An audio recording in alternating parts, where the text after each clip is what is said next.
Hello. Hello, how are How you? are you? Very well, yourself? Yeah, shattered today actually. Been out with little one pulling her on a sledge all day. So, Yeah, you've had some snow, haven't have you not had any of that? you? Not a drop, nothing. You're joking. Nah. So I was up in Bury earlier on, and they've had a little bit up there, but around us, lowland, nothing. Wow. I think we probably must be 2 or 3 inch now. Yeah, Got I've it. seen some pictures. Looks pretty bad, to be fair. So yeah, I've earned this beer tonight. You have? Definitely. Oh, I'm going really rock and roll. I've got a coffee. So how's lockdown been? Third time round. Yeah, I mean, well, for us, it's a little different, isn't it? Because we're still sort of able to work. Really, it's a bit different for you guys. Obviously, you pretty much Yeah. stopped, haven't you? Obviously, Callaway is still open and shipping orders. We've obviously got various accounts getting in touch with us about, when the product's arriving, can they delay it? Can we delay it? So it's not as bad as the original one, obviously the first one where we were Yeah. obviously not working at all. So it's Well, okay. you were a trick shot maestro. Yeah. Well, I mean, That was impressive. Some of them. a bit of demand for that to return actually. So I were one of them. yeah. So I've got some ideas, but I've not had time to do anything yet. How long did they take to record? Some of them. Yeah, There must have been a while. Yeah, some of them were probably some of them were like a couple of hours probably. Really? So there was one of the ones that I got done really early, one of the harder ones, and then I checked my phone and seen I'd run out of memory, so it didn't record it. There was a few shockers along the way like that where I'd done it and then wasn't able to actually I had to redo it, and sometimes it took ages to get them redone. Yeah. But I enjoyed doing it actually. I mean, it wasn't planned at all. It was just sort of one thing led to another, and Something to keep you ticking over. yeah, and obviously at that point we obviously weren't working. We were furloughed. Yeah. There was not a lot for us to do, so I was just trying to do something that would keep me entertained, and everyone else was enjoying it. So if it gave people a bit of fun, then great. Yeah. Well, anyway, obviously I got in touch with you probably a couple of weeks ago. Yeah. Full week of different people in the industry. Obviously yourself I probably known you first time from Wheatley. That's got to be 5 years ago. Yeah, probably pretty much as soon as Aaron went. So, how long fitting wise have you been doing? Well, for Callaway, 6 years now. 6 years. Are we doing that before? Yeah, Clubhouse Golf before. Worked for them for about 2.5. Wow. Sort of got into it by a bit of chance, really. I was working I used to sign up every year to work at the Opens, like volunteer work. Yeah. I was working at, I think it was 2009 at Turnberry, and I was there, and I was meant to just be signing people into a HSBC used to have like this skill zone thing where you could practice road hole bunker and long drives and whatnot. So I was meant to just be stood on the front of that, signing people in. But on the first day, the boss came over and said, "Oh, is anyone a good golfer?" And I said, "Yeah, I'm all right." I was off probably 3 or 4 at the time. Mm-hmm. But Mizuno needs someone to work with them for the week. So I was like, "Oh, great, yeah, that sounds much better than what I would have been doing." So I spent the full week basically doing club fitting with Mizuno, which kind of really got me into it. I was probably about 17 or 18 at the time, so I wasn't fully clued up on what I wanted to do for a job. But when I was working with this guy from Mizuno for the week, I grasped it pretty quickly, and I learned so much.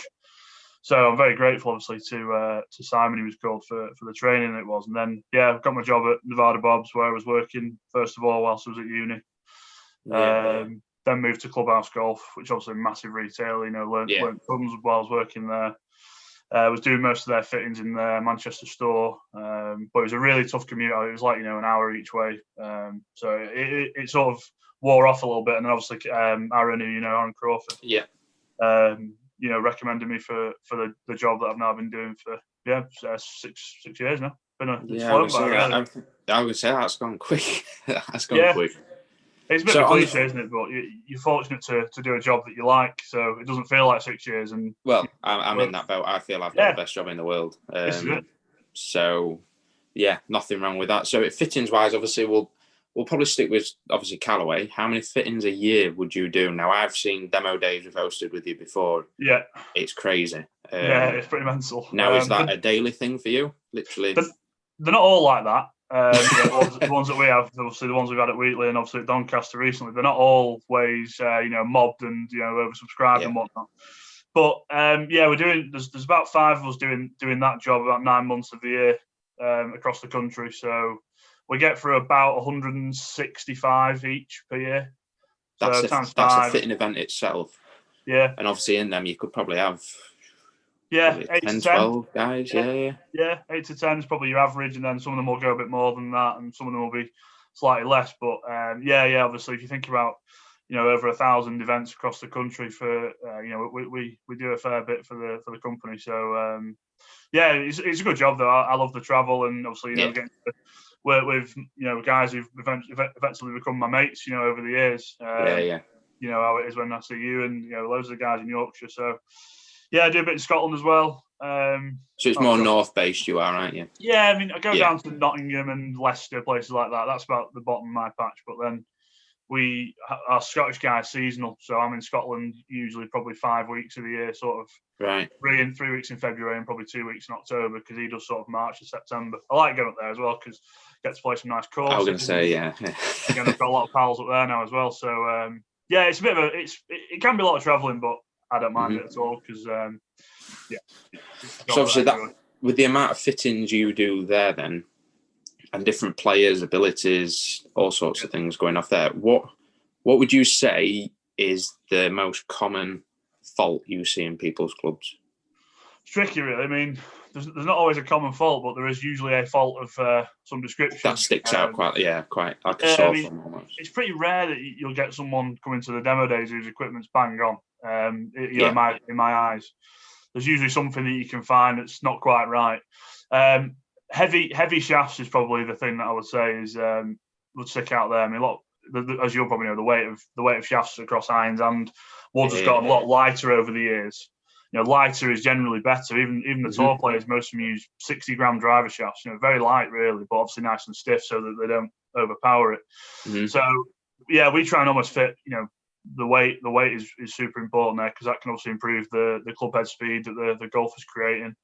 Yeah, that's one thing. Even fitting myself, I notice a lot of amateurs almost try and get into the ego of I've got an extra stiff iron shaft or I've got a heavy stiff shaft or something like that. It seems to be more, but yeah, they can't hit them. No, I mean he's not. I mean, yeah, people say a lot. The shaft's the most important part of the club. I mean, it's not really true, but it's important that you get it right. Yeah, it's an element of it. It's almost like a combination with a head design, which we'll get onto obviously some. Yeah. We'll talk about that. Yeah, no, it's important that you get it right, but obviously what's going on in the club head is your crucial thing because there's a lot more R&D going on in the club head than there is in a shaft, certainly. So but a real kind of cross section. It's quite a varied job in that respect. You almost see different things every day, and there's always little things that you can pick up on and pull people up on the way. And then obviously having all the kit that we have, as you'll see when we see you guys, we've almost always got something that we can use to help better someone's performance. Yeah, that's the way. I didn't think you'd maybe say that actually. It's obviously the amount of fittings you do is a lot more than say I would, but going off what I would see with members at a golf club, definitely ego of even with some of that you'll probably know with the younger players is I need an extra stiff driver shaft. Yeah, that probably everyone or most pros will probably back us up on that they all want definitely as stiff as they physically can, yet probably don't swing it anywhere near the speed required. Yeah. And it can be really detrimental to performance as well, if you get it wrong. Yeah. The last thing you want. Now, going off being more based at a members club, the amount of times I get asked about a new club, should I have a fitting? Now, I know me and you are going to say, yeah, but why would you? Well, exactly. If you're going to spend that amount of money on something, make sure it's right. Yeah, I mean, you'll get some people who'll guess and cut the corner, but I just don't see the point. I mean, no. I presume you don't charge anything for a fitting deal, or do you? So why would you not? For me, I would rather them come to me and say, I've had a fitting with Dan. Great service. Gone away with a club that he actually hits well. Yeah. All of a sudden, I don't want to make it worse. It's like coaching. I don't want to make anyone worse. So I would say, obviously, always have a fitting. But it's amazing how many people do say, "Oh, well, should I have a fitting?" Or I've seen an offer online. I'm going to buy it. I mean, the online sort of pricing now, from what I see, is pretty much we're quite lucky in golf. There's not a lot of undercutting and there was at one stage, but now it's it's pretty good now. I mean, the prices are pretty uniform across all the retailers. So it's unlikely you would really save money unless someone's got a kind of a set that's sat there and they need to get rid. Yeah. If you're getting a new set, a new set of clubs, you've got to do it. I mean, you might as well get someone just to, someone who knows what they're talking about, just to cast their eye over it and just point you in the right direction. Even if it's just a tiny little thing, just like a grip or something, or a lie angle, just something small could actually make the player's performance significantly better with the set that we were fit for, rather than a set off the rack or off the shelf. Yeah, like you say, that there's that many, especially in fitting, is shafts, length, lie angles, grip, club head design. There's so many things that components can be all changed just to sort of get someone on the way and sort of set them. And in terms of pricing as well, from a pro shop side of thing, I would say more clothing and stuff can be sort of chopped and changed. Hardware, you would say, until someone maybe then makes a move, it's not, he's doing it at this price, or they're doing it at that price. It is pretty decent. Like, so obviously, seeing your fitting days, and some people who will probably watch this might have even had a fitting with you. Yeah. In terms of just to get people aware of shafts and things like that, how many shafts would you potentially carry in that van? Quite a lot. There's probably 50 stock driver shafts and then about 30 upcharged driver shafts. Yeah. The fairway ones now we don't really have, because most of them are all glued. So most of them are sat in this mess behind me. Iron shafts, I'd say I've got about 100 across ladies, senior, regular, stiff, extra stiff. Probably, obviously, the bulk are regular and stiff, but I try and carry everything. I try and carry every shaft that we offer, because the last thing I want, or that you would want, is if your customer try something, I didn't have it. It's a nightmare. And to be honest, work are pretty good with. They're not dead restrictive. They pretty much trust us to order. Not order anything too over the top. But pretty much everything we offer, I'll carry, because it's unlikely you're going to use them, regularly. But if I can have them, then I might as well have them. So the choice is good, and it certainly makes my job easier when I'm out and about.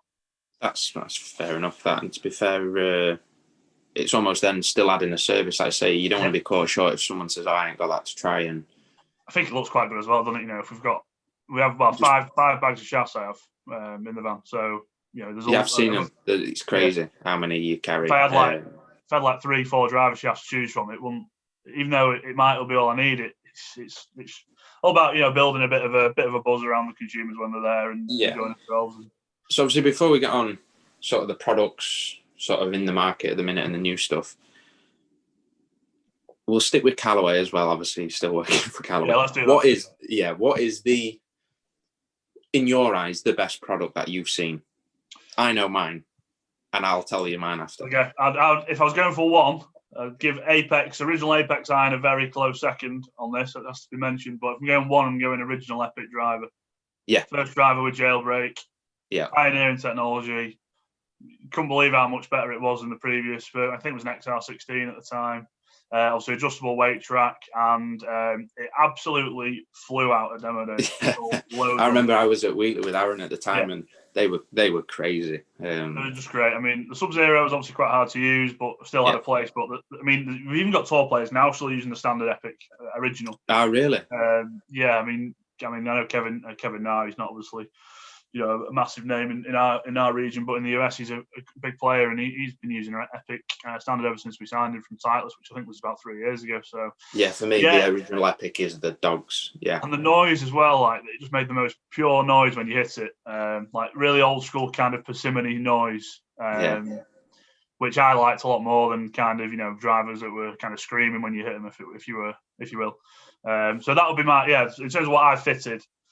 Epic driver would go at one, and then obviously the various versions of Apex irons would be at number 2, because they are. Which, speaking of Apex, I am itching to get a set of them in my bag now. I've got to say, I mean, obviously from what I've seen on social media at the minute, that there's a lot of buzz around them. I mean, say normally for us there's more buzz around our woods usually, but it's quite nice to see that everyone's really. I mean, I've had so many messages about those Apex Pros. I mean, it's going to be a bit of a tough one next year when we're going to get all these own use requests for them. But it's a good thing, isn't it? If people want to. Well, it's even with like the COVID going on at the minute, manufacturing wise, if the demand's there, then it could be carnage. I I mean, and obviously they are superb. They really do perform. So when we get them out on the fields and on the launch monitors, they'll do really well. And obviously the price is coming down slightly as well, which hasn't really been right on the YouTube videos that I've watched, just to see what I always watch the kind of bigger guys on YouTube and just get their kind of take on it. It's not been mentioned too much, but the price is coming down about £10 a club, so it'll sit under £1,000 at retail, which was the target. So you've hit them. I have, yeah. Which is your favourite? Because I believe is the form. I've not looked too much. Yeah, it's five. So basically, what we've done is we've brought in a new head, which is kind of the DCB, it's called, which is it's essentially aimed to get people who have maybe been not good enough or not perceived themselves to be good enough to use Apex in the past into the family. Right. So it's kind of like a more forgiving version of the normal one, if that makes sense. Yeah. Slightly wider sole, slightly a little bit thicker top line, a bit more offset. So that's going to be aimed at obviously probably, I don't know, maybe 15 handicap around there upwards probably. Yeah. And obviously you'll have your standard and your pro, which are going to be probably those three will be the main three that will sell. Yeah. Then you've got your two Tor sort of offerings, which are the TCB, it's called Tor Cavity Back, which has just come out on social media today. Yeah. And then obviously the Muscle Back MB, which the US launched back end of last year. We're launching obviously now with everything else. They're out on tour already. Callum Shinkman won with them in Cyprus. So you might have seen them with they've got a little screw in the back. So I think we'll get a lot of combo sets and things. I think they lend themselves to be comboed. So I'm really looking forward to getting out of them, to be honest. They're which set do you want? What style? I'll probably have a set of pros, I think. Pros. Although I consider myself to be decent, I think they'll be good they look great, and I think they'll also give us a bit of help when we're not quite on the ball, which is obviously fairly frequent. Yeah, I'm with you in that ballpark. So Woods, obviously irons, look, I mean, Apex for me I don't think I've had a different set for them for maybe 6 years. Yeah, you can get it's been Apex the way through. But Woods look interesting. So Epic Speed, as it'll sort of be known as the family. It's an Epic family, essentially. They're going to sort of launch mid-Feb. They're going to have 3 heads, so very similar to what it has been. We're going to have a normal speed head, which is very much quite like the Maverick standard head at the minute. It's quite aerodynamic. Right. Yeah. No adjustability on the head in terms of a sliding weight track. The other 2 models of Epic do have this sliding weight track, as they have done in the past, but the speed doesn't deliberately, because they want it to be very fast and sort of light almost, to help people gain a bit of speed. Then the Max and the Max LS, formerly Sub-Zero, will both feature the traditional sort of sliding weight track that we've had on Epic drivers in the past. I think Max, obviously, taking over from Maverick Max, has been really popular this year. They're really easy to hit, super forgiving, big head, loads of confidence. And then Sub-Zero, I think they've done a smart thing with that, because Sub-Zero has obviously lent itself to being much more aimed at your elite players. I think Max LS will get a lot more. I don't think it will now carry the persona of being such an elite club. Max LS head is still really forgiving, so it's a low spinning driver head that's going to have plenty of forgiveness. So you might actually get more players into that one now. So I think 3 heads is sometimes perceived as quite a lot, but I'm more in favour of having the choice in terms of fitting them, and you can almost rule one out early doors. So having something for everyone, as it were, which should always be Callaway's line on it, is a good thing, in my opinion. So hopefully you agree. They look nice. Yeah, sit well. Yeah. You hit them. Yeah. It's quite like the original Epic, in my opinion, in terms of the way it looks and the way it sounds. I think the Speedhead sits the best out of the 3 for me. Right. But I'll probably end up using the LS because I do need a bit of spin reduction. Very similar to the original colour scheme. The head covers there behind me, like white and green is the kind of colour scheme. So it's just evolving it. The main story will be all about the new face design, which is proper good bit of R&D there. So that'll be the main thing that we see when we're outfitting it, is the ball speed story. Decent stock shafts. Decent running stock shafts. We're going. The 2 sort of mass market ones are both Project X's. We've got a Cypher, which is a lightweight one, and a Smoke, which is in the middle one. Then we've got a new Mitsubishi MMT, it's called, which is going to be the sort of top end one, more low spin, low launch. But obviously, we'll still have all the various upcharge and non-upcharge shafts we've got. So there'll be plenty to choose from. So, spoke about irons, spoke about woods. which you forget? Obviously, good players. What are you saying? Products wise, will be the top ones.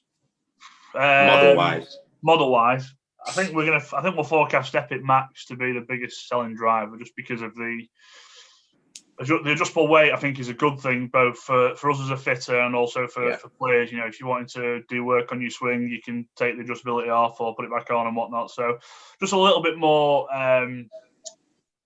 kind of scope on that one, if you will. It's probably a good word to use. And then from the irons, I can't really say. I think all three of the Apex irons will be a good one. Will be great. They look lovely.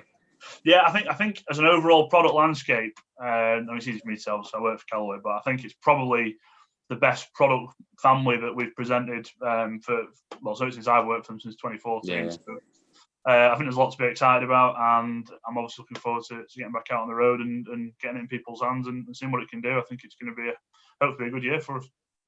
Yeah, it'd be interesting if you could shove that in Bryson, Dan, see how that goes. Yeah. I mean, from working more technology-wise, you wonder how them clubs are still standing, surely. Yeah, I mean, well, so we do make the sort of, you might have seen them, we make obviously long drive heads. Yeah. I've never really had much. I've hit one, but I've never really had much chance. You've hit one? I've hit one. Yeah, I've hit one. Joe Miller's once. But it couldn't hit it. Horrendous. It looked like it had negative loft on it when I hit it. Yeah. I think it was about 4 degrees or 5 degrees. So I mean, he's crunching it out there more than what Bryson will be, and he doesn't go through that many. In all fairness, really, you'd be surprised. Yeah, you'd be surprised. They're pretty durable. Obviously, you watch a lot of the golf, and they are on about. They talk about ball, how far it's going, etc. But equipment-wise, obviously, they're always trying to push the boundaries of getting it better and better. But I mean, for someone like him, he's not even holding back. He's not even admitting it. He's like, I'm going to get faster. It's pretty mad, isn't it? It's mad what he's done, really, to be fair. So, question, what breaks first, body or equipment for him? I think body. I think the equipment will stand up to it. Well, it is doing it at the minute, and I think... Well, yeah. But it's got to be putting some serious strain on your body, that, hasn't it? I mean, he's obviously getting himself into good shape, you know, in order to hit it that hard. But I'll tell you what, some stress on the old back and stuff there. I'll stick with patting it. Yeah. Me too. I'm not entertaining. I mean, he's so fast now. Big news as well for Callaway is Ram. Yeah. Very good signing. Didn't see that one coming. Yeah. Made up with it. I mean, I'd got wind of it. Got a head up, yeah. Yeah, I'd got wind of it back end of last year. I was quite surprised, to be fair, because obviously he had a very good year last year with TM. But the sort of the tailor-made sort of situation there is you've got a lot of big hitters there in their kind of stable, so it's trying to almost keep them. They all probably perceive themselves to be the number one. If you have Tiger, DJ, Rory, you know. Yeah. You're almost always likely to get one who will maybe be willing to kind of move. Obviously, he's wearing the Travis Matthews stuff as well, which I think is good for the brand as well. Smart clothing. Yeah, really nice clothing. Good brand. Just to get it a bit more, because it's big in America, but we're trying to obviously launch it across the UK and obviously Europe. So to get a bit more Travis Matthews exposure is good too. Just hope he plays well with it, to be fair. He did well. Yeah, I think I saw a tweet. Did he shoot something like 59? Yeah, I got told that. He's apparently in his first round out with him at Silverleaf. Yeah, he shot 59 with his mates, and then he did well last week. I think he did 20 under at Hawaii, which was pretty good over, first competitive round with the new gear. And I know he was commenting about the golf ball being quite different to the TP5 in his interviews. What balls he? Not Chrome Soft X. No triple track, no nothing like that. No. Not sure if it's on triple track or not. I don't think so. I don't think so. Just normal. Because ball's always a big one for him, isn't it? Yeah, I think when you're an elite player and you've been using the same ball for a while, I think naturally it'll take a little bit of getting used to. He basically said that the Callaway ball he could almost hit the sort of the same kind of trajectory into the wind, whereas he said that the TaylorMade was a bit more varied. I think was the line that he used. So it'll take him a little bit of time just to get into that. And obviously in Hawaii, I think the ball goes miles as well because the air is very thin. Yeah, good signing though. That very, very good signing. We almost need that, don't we, to have a kind of. I mean, obviously Schauffele is a great player now, and will be for the foreseeable. But just to have a kind of real European player as well. A real kind of market family, if you will, and I'm very pleased with it. So 2021, what are you looking forward to for yourself? I know there's not a lot really, is there? Everyone obviously say kind of, just trying to get back to where we were, really. Yeah. I'm trying to get down to scratch is my main target. Personal goal, yeah? Yeah. What did you get with the new handicapping then? 1.0. Oh, on the dot, right? Yeah, one dead. So I was 1.3, I think, before it changed. So it's about right, I would say. So having some lessons off a coach. I've not had lessons for so long. I mean, once you get to a decent level, you kind of I've just sort of self-coached, and I've dived back into some lessons. So I'm going to work at it and try and get to scratch. I think you've got more chance now with the new system. I think it will lend itself to being maybe a little bit more achievable. Lenient, yeah. Because the Cat 1 thing is so hard with the 0.1 and 0.1 up, 0.1 down. Yeah. It's found myself moving up and down in the same sort of place for about 3 or 4 years. So yeah, a bit of coaching, a bit more practice maybe, and see if I can get to scratch. It's always That's a good goal. Have you been there before? 0.9, lowest I've been. No. Right. You sound quite surprised. You must not play much golf for me. I don't think I am, actually. No. Right, so hopefully we'll get there. And then obviously, to be sort of back out and in the normal world and doing everything that obviously you saw the kind of COVID protocols we were using last year when it was baking hot and I was wearing them gloves. I mean, it's not a lot of fun. So that was harsh. That, to be fair, that was brutal. At least you brought the magnums out, cooled us down a bit. Yeah. So everyone this week, you've actually got an extra one because I'm just gonna ask this anyway. But everyone, or pupils of mine, have basically sent some questions in. I picked 5 of the best ones. Favorite player of all time? Tiger Woods for me. I'm with you on that. It's a pretty boring answer, but it's hard for us because he's our era.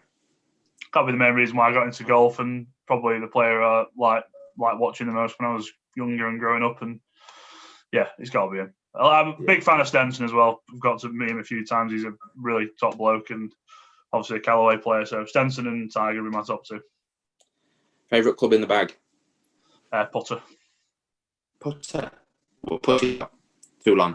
Yeah, I've got a Toulon that I got made in the US, which has got like the Leeds colours on it and a little bear on the front of it. So it's got a bit of sentimental value. Nice. And I'm pretty good with it. So I'd say it's the best part of my game. So if my golf clubs were getting nicked and I was allowed to keep one, it'd be the Putter. Right. OB left, water right, your go-to shot. I can't really do much but a little draw, mate. So I'd still probably be aiming to the right side of the green and over the OB and bringing it in. I'm trying to get rid of it. To be fair, I'm trying to almost work to hit the ball slightly straighter, but I'm a bit of a boring drawer of the ball. It's about all I've got in the locker, really, mate. So yeah, a little draw is my go-to shot. This could be a good one with obviously the amount of travelling you get. Favorite course played? UK or everywhere? Just favorite course you played? Yas Links, probably Abu Dhabi. There's a few going Dubai way. Yeah, Abu Dhabi, Dubai. Yeah, I mean, phenomenal. It is. Phenomenal. Yeah, it's ridiculous. Well, obviously played pretty much all the top ones in the UK. Put me at Royal Birkdale or Loch Lomond, I'd be very happy as well. But for Yas Links, for the fact I played it twice now, but for the setting, it's obviously on the Yas Island there with all the water around. It's usually 30 degrees. It's with a beer in your hand. It's nothing bad. Yeah. Favorite major if you used to win one? That'd be Masters, I think, for me, mate. Masters. Obviously, yeah, I know we're based in the UK, but he couldn't get much better than winning Augusta, playing that course, obviously, to start with. Yeah. 4 times and winning, and yeah, Masters has got to be on it. So that was them. This is mine. Best celebrity you've fitted? Don't say a Leeds player. Well, if you want highest profile, it'd be Michael Owen. Michael Owen, okay. Yeah, I've heard he's a decent player, is he? Yeah, I think he's 3. Did his clubs a few years ago in Chester, where he lives. But obviously, yeah, with my Leeds connections, great to work with all the Leeds boys over the last few months. There's a lot of footballers really. I think there's definitely a bit of a correlation between football and golf. Somewhere they all enjoy it. So yeah, plenty of footballers. But Michael Owen would be the highest profile and probably the most famous person that I've fitted.